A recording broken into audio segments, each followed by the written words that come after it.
Il arrive un moment dans la vie où l'on s'arrête, où l'on respire un peu plus lentement et où l'on regarde en arrière. Ce regard n'est pas toujours doux. Il est parfois lourd de regrets, de silences trop longs, de décisions évitées ou prises à contre-cœur. Et dans ce miroir du passé, on découvre des vérités que l'on aurait aimé apprendre bien plus tôt. Mais la vie ne nous enseigne pas ces leçons au bon moment. Elle nous les livre souvent après la chute, après l'échec, après la solitude. Et c'est là, au fond du doute, qu'on se rend compte qu'on aurait pu vivre autrement, qu'on aurait pu aimer différemment, qu'on aurait pu choisir avec plus de lucidité, agir avec plus de courage, écouter davantage, parler moins. C'est une forme de sagesse tardive, une clarté douloureuse, mais précieuse. Elle nous apprend que tout ce que l'on remet à demain, tout ce que l'on ignore volontairement par peur, finit toujours par revenir frapper à notre porte. Parfois, trop tard. Et ce qui frappe le plus, ce n'est pas ce qu'on a raté, mais ce qu'on n'a jamais tenté. Ce n'est pas l'échec qui fait le plus mal, mais le silence qu'on a gardé quand il fallait parler, les rêves qu'on a laissés mourir lentement, faute d'y croire assez fort. On se souvient des opportunités refusées, des relations qu'on a laissées pourrir, des habitudes qu'on a nourries alors qu'elles nous rongeaient de l'intérieur. On se rappelle les moments où l'on savait, au fond de nous, que quelque chose devait changer, mais on a attendu. Encore, jusqu'à ce qu'il soit trop tard. Ces leçons-là, je ne les ai pas apprises à l'école. Je les ai apprises dans les blessures, les ruptures, les silences froids et les nuits longues où le sommeil ne vient plus. Ce sont des vérités brutes, parfois inconfortables, mais nécessaires. Et aujourd'hui, je veux les partager, non pas parce que je les maîtrise parfaitement, mais parce qu'elles m'ont transformé. Parce que si quelqu'un avait pris le temps de me dire tout cela, peut-être que certaines années de ma vie auraient eu un goût différent. L'une des premières leçons que j'ai comprises bien trop tard, c'est que le temps ne revient jamais. C'est une vérité simple, presque banale quand on l'entend, mais dévastatrice quand on la ressent. On croit toujours qu'on a le temps. On se dit qu'on fera mieux demain, qu'on appellera cette personne plus tard, qu'on commencera ce projet quand ce sera le bon moment. Et pendant ce temps-là, la vie continue, les opportunités passent, les liens se fragilisent et les rêves s'étiolent. Le temps n'attend personne. Il avance sans pitié, sans pause, sans avertissement. Et quand on prend enfin conscience de sa valeur, souvent, il est déjà trop tard pour rattraper ce qu'on a laissé filer. Steve Jobs disait « Votre temps est limité. Ne le gaspillez pas à vivre la vie de quelqu'un d'autre. » Cette phrase m'a bouleversé le jour où je l'ai vraiment comprise. Pas en surface, mais en profondeur. Combien d'heures avons-nous perdues à vivre selon les attentes des autres? À courir après des choses qui ne nous appartiennent pas vraiment? À nous retenir d'être nous-mêmes par peur du jugement ou de l'échec? Le temps, c'est le seul capital qu'on ne peut ni stocker, ni récupérer.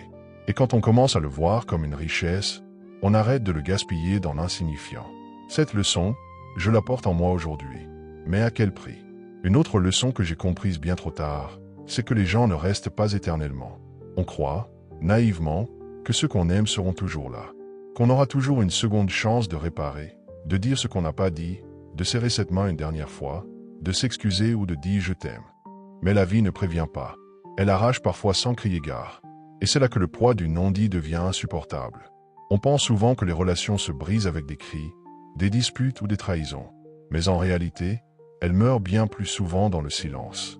Par manque d'attention, par orgueil, par distraction. Et puis, un jour, la personne n'est plus là. Elle est partie vivre sa vie, ou peut-être qu'elle est partie tout court. Et il ne reste que le vide, les souvenirs et les regrets.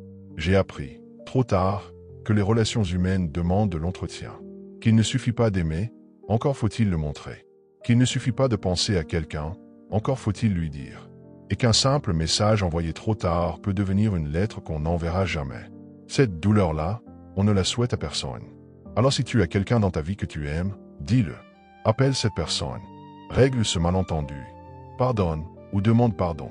Parce que parfois, ce qui nous semble éternel est en réalité très fragile. Une autre leçon que la vie m'a imposée, et que j'ai comprise bien trop tard, c'est que la peur est le plus grand voleur de potentiel. Elle se cache derrière des excuses bien construites, des justifications rationnelles, des « ce n'est pas le bon moment », des « je dois d'abord être prêt », ou pire, des « je ne suis pas assez bon ». La peur ne crie pas. Elle murmure doucement à ton oreille que tu n'y arriveras pas. Et ce murmure, à force de l'écouter, devient ta vérité. J'ai laissé passer tant de projets, tant d'opportunités, simplement parce que j'avais peur d'échouer, peur du regard des autres, peur d'être jugé ou de ne pas être à la hauteur. Ce que je ne savais pas à l'époque, c'est que le vrai échec, ce n'est pas de tomber, c'est de ne même pas essayer. Le regret de ne pas avoir tenté, lui, ne disparaît jamais. Il reste là, il te hante, parce qu'au fond de toi, tu sais que tu avais quelque chose à donner, quelque chose à créer, quelque chose à vivre. Nelson Mandela disait « J'ai appris que le courage n'est pas l'absence de peur, mais la capacité de la vaincre. » Cette citation est devenue un pilier pour moi, car j'ai compris, trop tard, que tous ceux qui réussissent ont peur. Mais ils avancent malgré cette peur. Ils échouent parfois, oui, mais au moins, ils vivent pleinement. Et aujourd'hui, je peux te dire avec certitude, choisis toujours l'action imparfaite plutôt que l'inaction parfaite. Même si tu ne sais pas exactement comment faire, même si tu trembles, même si tu n'as pas toutes les réponses. Car c'est dans l'action que naît la transformation. Et chaque jour passé à fuir ce que tu redoutes est un jour perdu à côté de ce que tu pourrais devenir. La 6e leçon que j'ai comprise bien trop tard, c'est que l'on devient ce que l'on répète. Ce ne sont pas nos grandes décisions ponctuelles qui déterminent notre avenir, mais nos petites habitudes quotidiennes. À force de remettre les choses importantes à demain, de choisir la facilité au lieu de la discipline, de préférer le confort de l'instant à l'effort sur le long terme, on finit par bâtir une vie en décalage total avec nos aspirations profondes. Ce que j'ai appris, douloureusement, c'est que la discipline est bien plus puissante que la motivation.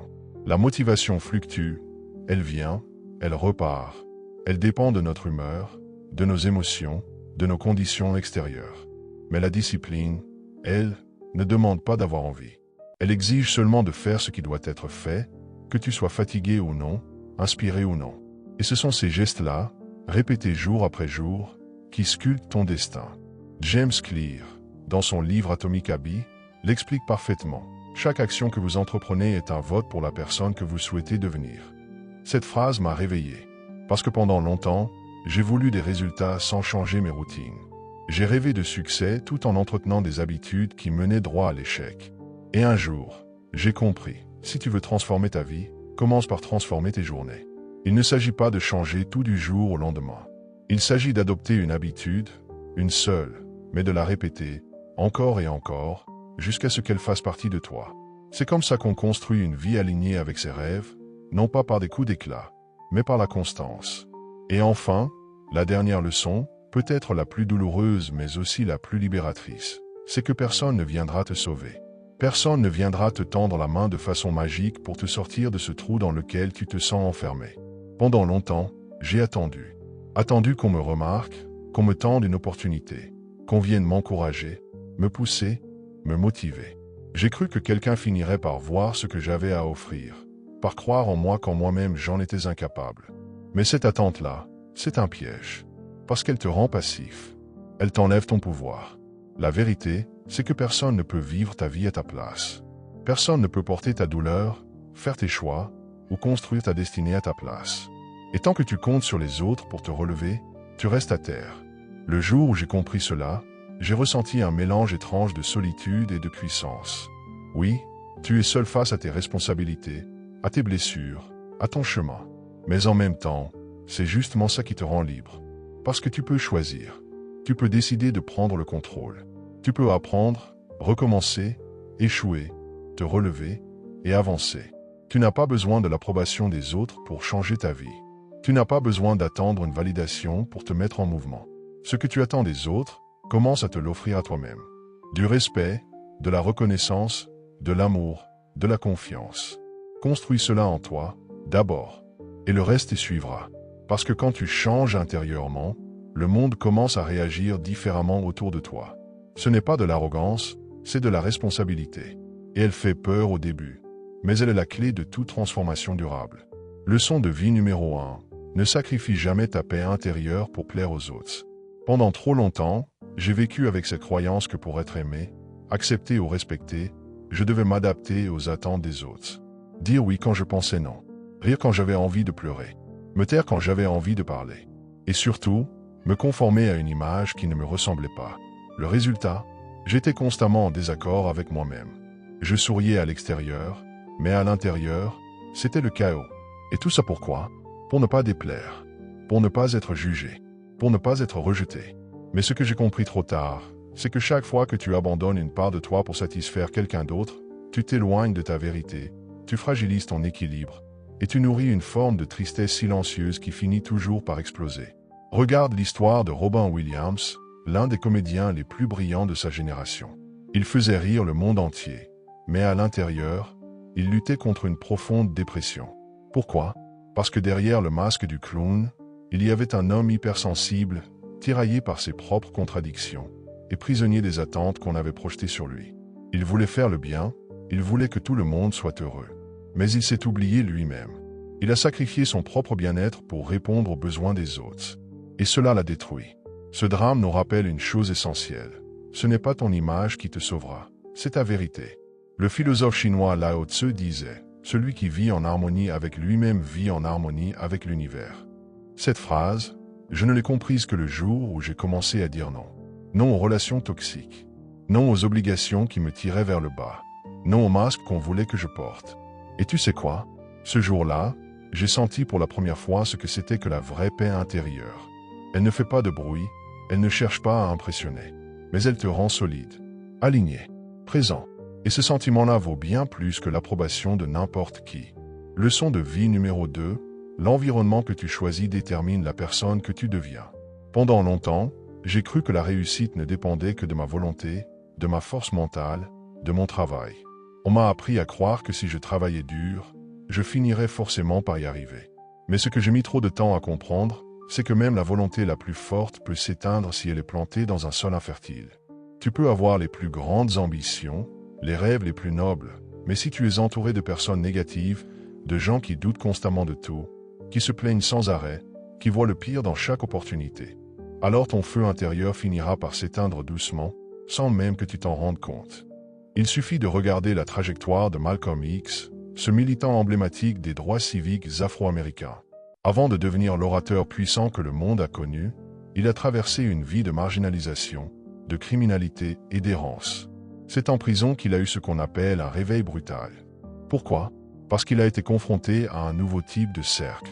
Un homme en particulier, un codétenu, l'a initié à la lecture, à la pensée critique, à la dignité.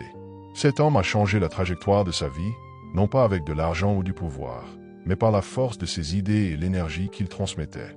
Malcolm X a grandi au contact d'esprits éveillés. Il a compris que pour se transformer, il devait d'abord changer d'environnement. S'éloigner de ceux qui l'entraînaient vers le bas, pour se rapprocher de ceux qui l'élevaient mentalement, spirituellement, intellectuellement. Jim Rohn, un grand mentor en développement personnel, disait « Tu es la moyenne des 5 personnes que tu fréquentes le plus ». Cette phrase, si on la prend au sérieux, peut changer une vie entière. Qui fréquentes-tu au quotidien? Est-ce que ces personnes nourrissent ta lumière ou est-ce qu'elles l'éteignent? Est-ce qu'elles t'encouragent à devenir la meilleure version de toi-même ou est-ce qu'elles rient quand tu parles de tes rêves? La vérité, c'est que tu ne peux pas te permettre de rester entouré de personnes toxiques si tu veux avancer. Même si elles sont là depuis longtemps. Même si tu les aimes. Parce qu'à un moment, tu dois faire un choix. Leur confort ou ta croissance. Et ce choix, personne ne le fera à ta place. Changer d'environnement ne veut pas dire couper tout lien du jour au lendemain. Mais cela signifie choisir consciemment où tu mets ton énergie, à qui tu donnes ton temps, et surtout à qui tu donnes l'accès à ton esprit. C'est un acte de courage, oui, mais c'est aussi un acte d'amour envers toi-même. Et c'est souvent à partir de ce moment-là que les vraies transformations commencent. Leçon de vie numéro 3. Tu ne guériras jamais en évitant ce qui t'a blessé. Pendant très longtemps, j'ai cru qu'ignorer la douleur suffisait à la faire disparaître. J'ai cru que si je gardais le sourire, si je me concentrais sur autre chose, si je restais occupé, alors les blessures du passé finiraient par s'effacer. Mais la vérité, c'est que ce que tu refuses d'affronter ne disparaît pas, ça s'enracine. Ça se cache dans tes comportements, dans tes relations, dans tes peurs irrationnelles, dans tes réactions exagérées. Ce que tu évites finit par te diriger. Et parfois, sans même t'en rendre compte, tu vis toute une vie à l'ombre d'une douleur que tu refuses de regarder en face. Beaucoup de personnes tombent dans ce piège. Elles fuient à travers le travail, le divertissement, les relations, ou même les apparences. Mais plus tu évites la blessure, plus elle grandit en silence. Regarde par exemple Oprah Winfrey. Avant de devenir l'icône mondiale que tout le monde connaît, elle a vécu une enfance marquée par la pauvreté, les abus, l'abandon. Elle aurait pu tout enterrer, comme tant d'autres. Faire comme si rien ne s'était passé. Mais au lieu de ça, elle a choisi de plonger dans sa douleur, de la comprendre, de la transformer. Elle l'a utilisée comme un carburant pour grandir, pour inspirer, pour élever des millions de personnes. Et si elle a pu le faire, ce n'est pas parce qu'elle était invincible. C'est parce qu'elle a eu le courage d'affronter ce qui lui faisait le plus mal.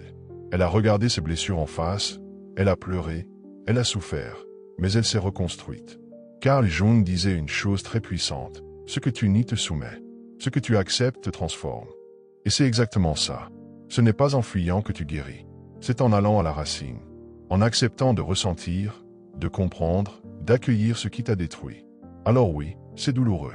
Mais cette douleur-là, c'est celle de la reconstruction, pas de la destruction. C'est comme une fracture qu'on aurait mal réparée. Tant qu'on ne la remet pas en place, elle ne guérira jamais vraiment. Et parfois, il faut briser ce qui a mal été reconstruit pour rebâtir solidement. Si tu veux avancer, si tu veux vraiment changer, alors tu dois faire la paix avec ton passé. Non pas en l'effaçant, mais en l'intégrant. En comprenant qu'il fait partie de ton histoire, mais qu'il ne définit pas ton avenir. Tu n'es pas ce qui t'est arrivé. Tu es ce que tu choisis de devenir après ce qui t'est arrivé. Et ce choix-là, aussi difficile soit-il, est entre tes mains. Leçon de vie numéro 4. Le temps est ton bien le plus précieux. Et pourtant tu le gaspilles comme s'il était infini. S'il y a bien une chose que la vie m'a apprise, c'est que le temps ne revient jamais. L'argent perdu peut se regagner. Une maison détruite peut être reconstruite. Même une réputation ternie peut parfois être restaurée. Mais une heure perdue est une heure envolée à jamais. Pourtant, ironiquement, c'est ce que nous gaspillons le plus. On vit comme si on allait vivre 1000 ans. On reporte nos rêves à demain, nos projets à plus tard, nos mots d'amour à un quand j'aurai le temps. Et ce plus tard devient une prison douce et confortable, jusqu'au jour où on se rend compte qu'il n'y a plus de temps à repousser. C'est fini. Et là, le regret devient insupportable. Cette vérité m'a frappé de plein fouet le jour où j'ai assisté, impuissant, à la disparition soudaine d'un proche. Une personne pleine de projets, d'idées, de rêves. Il disait toujours « je ferai ça l'an prochain, je me reposerai quand j'aurai fini ce boulot, je passerai plus de temps avec ma famille quand j'aurai réussi ». Mais il n'a jamais eu le temps d'atteindre ce camp. Sa vie s'est arrêtée avant. Et ce jour-là, j'ai compris que chaque jour est un miracle déguisé en banalité. Le simple fait d'ouvrir les yeux le matin est une grâce que nous sous-estimons. Pourtant, on vit souvent comme des machines, en mode automatique, sans conscience, sans présence, sans gratitude. Un exemple marquant, Steve Jobs, fondateur d'Apple. Un homme qui a connu la gloire, la fortune, l'influence. Et pourtant, dans son dernier discours, face à la mort, il ne parlait ni d'iPhone, ni de part de marché. Il parlait du temps. Il disait « Votre temps est limité, ne le gaspillez pas à vivre la vie de quelqu'un d'autre ». Cette phrase, elle est simple, mais elle résonne comme une gifle. Parce qu'on oublie trop souvent que le temps est la seule ressource qu'on ne peut ni acheter, ni emprunter, ni stocker. Il coule. Et chaque minute mal utilisée est une minute arrachée à notre existence. Le pire, c'est qu'on le gaspille souvent sur des choses qui ne nous élèvent pas. Des conversations vides, des distractions qui n'enrichissent pas l'âme, des relations qui nous épuisent, ou des peurs qui nous paralysent. On se laisse aspirer par le bruit du monde, par l'agitation numérique, et on oublie de vivre vraiment. Pas seulement exister, mais vivre avec intensité, conscience et intention. Aujourd'hui, je ne cherche plus à remplir mes journées, je cherche à leur donner du sens. Je choisis mes priorités avec soin. Je dis non sans culpabilité. Et surtout, je me rappelle chaque jour que chaque minute est une graine que je plante dans le jardin de ma vie. Et ce jardin, je veux qu'il soit fertile, vibrant, plein de couleurs, pas envahi par les mauvaises herbes du regret. Leçon de vie numéro 5. Ce n'est pas ce qui t'arrive qui te définit, c'est ce que tu choisis d'en faire. La vie est imprévisible. Elle frappe sans prévenir, bouleverse nos plans, détruit nos certitudes. Et face à ça, beaucoup tombent. Certains ne se relèvent jamais. D'autres, au contraire, transforment leurs blessures en puissance, leurs échecs en apprentissage, leurs douleurs en mission. Ce qui fait la différence entre ceux qui avancent malgré tout et ceux qui restent figés dans le passé, ce n'est pas la chance, ce n'est pas le talent, ce n'est même pas l'intelligence. C'est le choix intérieur qu'ils font face à l'adversité. Et ce choix-là, il ne dépend de personne d'autre que de toi. Il y a une histoire qui m'a toujours marqué, celle de Nelson Mandela. Il a passé 27 années en prison. 27 années de privation, d'humiliation, de silence forcé. Il aurait pu ressortir de là brisé, amer, rempli de haine. Mais il a choisi la paix. Il a choisi le pardon. Il a choisi de transformer son épreuve en force de rassemblement. Il est devenu président d'un pays qui l'avait persécuté, sans chercher vengeance, mais en prônant la réconciliation. Cette force-là, elle ne vient pas de l'extérieur. Elle vient d'un travail intérieur profond, d'une décision puissante, ne pas laisser les circonstances décider qui l'on devient. La vie te testera. Elle te mettra face à la trahison, à la perte, à l'échec, à l'humiliation peut-être. Mais souviens-toi toujours de ça. Tu ne contrôles pas toujours ce qui t'arrive, mais tu contrôles toujours ta réponse. Et c'est cette réponse qui écrit ton histoire. Certaines personnes sont restées marquées à vie par une seule blessure. D'autres, à partir d'une chute douloureuse, ont bâti un empire. Pourquoi?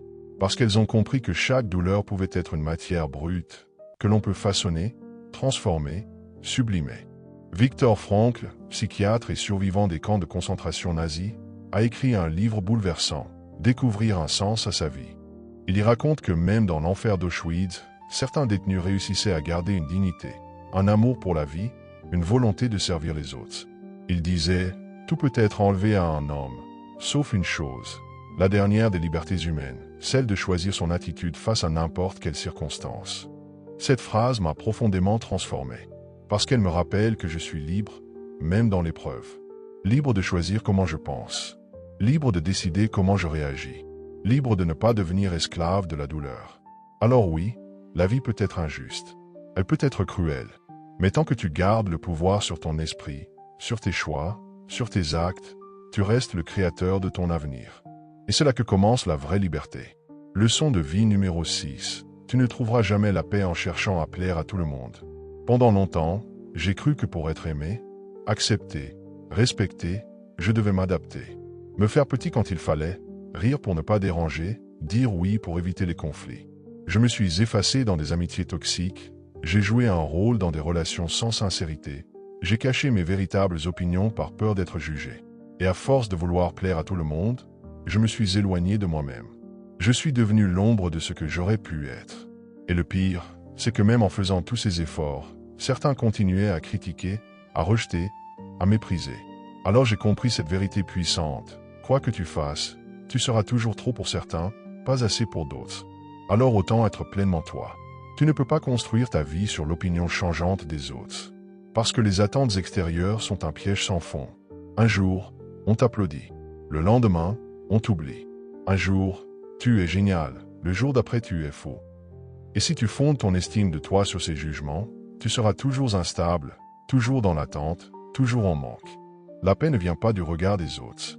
Elle naît dans le moment où tu choisis d'être vrai, d'être aligné avec ce que tu ressens, ce que tu crois, ce que tu es. Même si cela dérange, même si cela déplaît. Regarde des figures comme Frida Kahlo. Artiste engagée, blessée dans sa chair, elle a refusé de se conformer.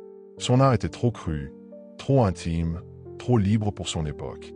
Et pourtant, c'est cette vérité nue, cette authenticité radicale qui l'a rendue immortelle.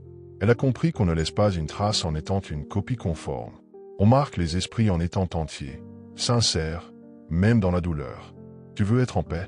Commence par t'écouter toi. Pas les voix extérieures, pas les attentes sociales. Écoute cette voix intérieure qu'on a trop longtemps étouffée. C'est elle qui connaît le chemin. Leçon de vie numéro 7. Le bonheur, ce n'est pas une destination. C'est une manière de marcher.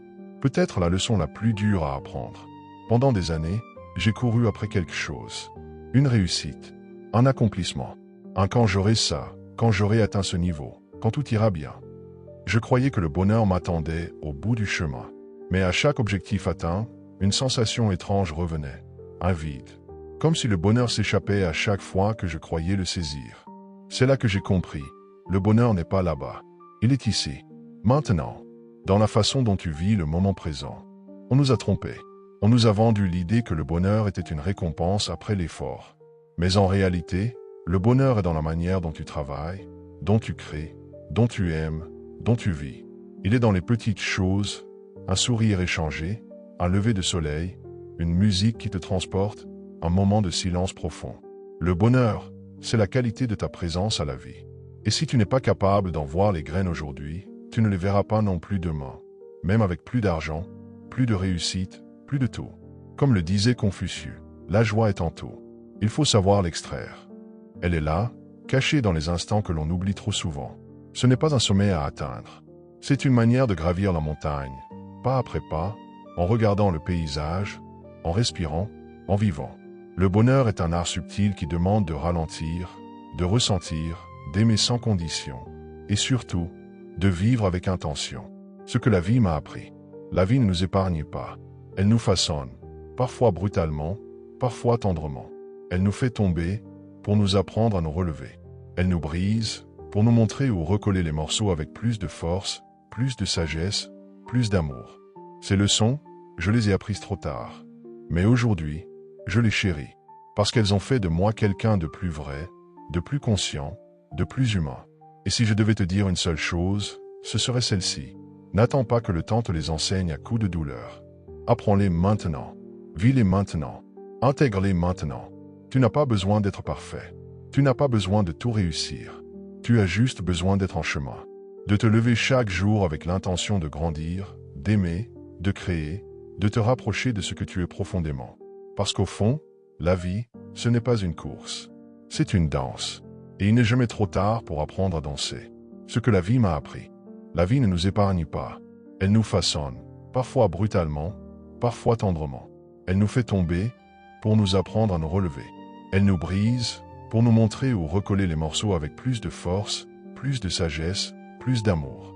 Ces leçons, je les ai apprises trop tard. Mais aujourd'hui, je les chéris, parce qu'elles ont fait de moi quelqu'un de plus vrai, de plus conscient, de plus humain. Et si je devais te dire une seule chose, ce serait celle-ci. N'attends pas que le temps te les enseigne à coups de douleur.